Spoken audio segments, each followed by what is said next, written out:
قوم کی بچیاں ناچ گانے کو اپنا شعار اور شوق بنا لیں، ان کی نسل سے اب خالد بن ولید نہیں پیدا ہو سکتے، ناچنے والے ہی پیدا ہوں گے، محمد بن قاسم نہیں پیدا ہو سکتے، طارق بن زیاد نہیں پیدا ہو سکتے۔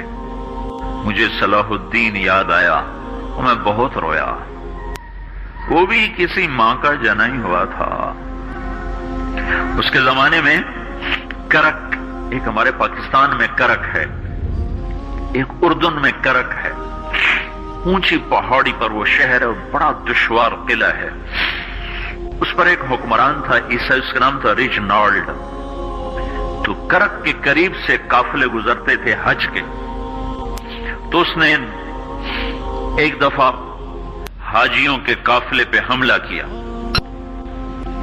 اور کہنے لگا بلاؤ اپنے محمد کو تمہاری مدد کرے، اور سارے حاجیوں کو تعطیق کر دیا۔ اور دوسری دفعہ اس نے بحری بیڑا تیار کی اور مدینے پر حملہ کرنے کے لیے وہ بندرگاہ تک پہنچا یمبو کی، لیکن موسمی حالات سازگار نہ تھے تو واپس ہو گیا۔ تو حطین کی لڑائی ہوئی ہے فلسطین میں، جس میں سارا یورپ اپنی طاقت کے ساتھ میدان میں اترا تھا، اور ادھر تنہا صلاح الدین ایوبی رحمت اللہ علیہ اکیلا اس لشکر سے ٹکرایا تھا، اور انہیں اس میں ساری رومن امپائر کو شکست ہوئی تھی، تو بڑے بڑے بادشاہ اس میں گرفتار ہوئے، تو اس میں ریجنالڈ بھی گرفتار ہو کے آیا۔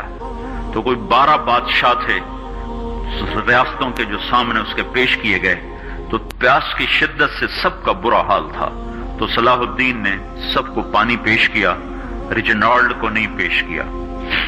تو یروشلم کا جو بادشاہ تھا ہمفرے، اس نے اپنا پانی بچا کے اس کو دیا۔ تو صلاح الدین نے کہا یہ پانی تو دے رہا ہے، میں نہیں دے رہا ہوں۔ اسلام میں یہ ہے جب کسی کو پانی پلا دو تو اس پہ تم ہاتھ نہیں اٹھا سکتے، یہ امن کی نشانی ہے۔ تو صلاح الدین نے فوراً اسے کہا یہ پانی تو نے دیا، میں نے نہیں دیا۔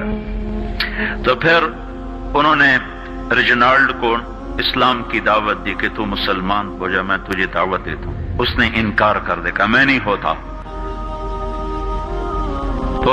تو انہوں نے کہا میں نے تیرے قتل کی 2 دفعہ قسم کھائی تھی، ایک جب تو مدینے پہ حملہ آور ہوا تھا تو میں نے قسم کھائی تھی میں تجھے اپنے ہاتھوں سے قتل کروں گا، اور دوسری دفعہ جب تم نے حاجیوں پہ حملہ کر کے کہا تھا بلاؤ محمد کو، تو میں نے قسم کھائی تھی کہ مجھے اللہ نے موقع دیا تو میں اپنے ہاتھ سے تیری گردن اڑاؤں گا۔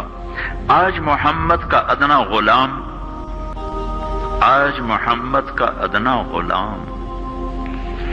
تیری اس بات پر یہ فریضہ ادا کرنے کے لیے آ رہا ہے، اور اپنی تلوار سے اس کی گردن اڑائی، وہ پیچھے لٹک گئی، پوری نہیں اڑی، پیچھے لٹک گئی، خوفناک منظر بن گیا۔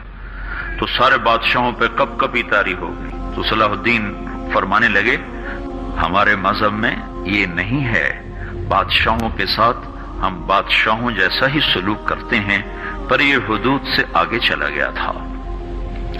اب مجھے یہ قصہ بھولا ہوا تھا، مجھے انہی حادثوں میں، انہی ہنگاموں میں وہ یاد آیا، تو بعد تنہائیوں میں بیٹھ کے بے بسی کے آنسو بہہ جاتے ہیں، اور اس کے سوا کوئی چارہ نہیں ہے۔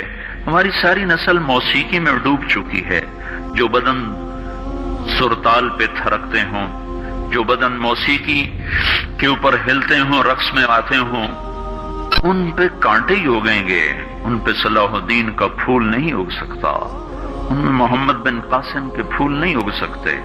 بانجھ ہو گئی ہے ہماری نسل، اور یہ یورپ کا سحر ہے جو چل گیا ہے، ہماری بے بسی ہے، ہماری بے بسی ہے۔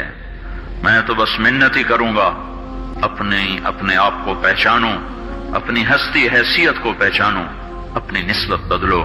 تمہاری نسبت یورپ کے ساتھ ہو کے اگر موت آئی بے قیمت ہو جائیں گے، اگر مدینے والے کی نسبت مل گئی تو حضرت فاطمہ کے دائیں بائیں تمہیں بھی کھڑا کر دیا جائے گا، حضرت خدیجہ کے دائیں بائیں تمہیں بھی کھڑا کر دیا جائے گا۔ یہ چند دن ہیں، صبر کر لو، گھٹ گھٹ کے مر جانا ہی بیٹیوں کی روایت ہے۔ مشرق کی بیٹی، اس نے گھٹ گھٹ کے مرنا ہی سیکھا ہے۔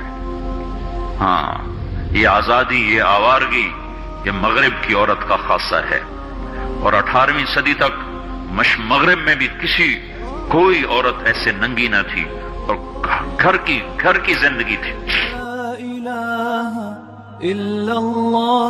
اس ویڈیو کو شیئر کریں اور مزید ویڈیوز کے لیے ہمارے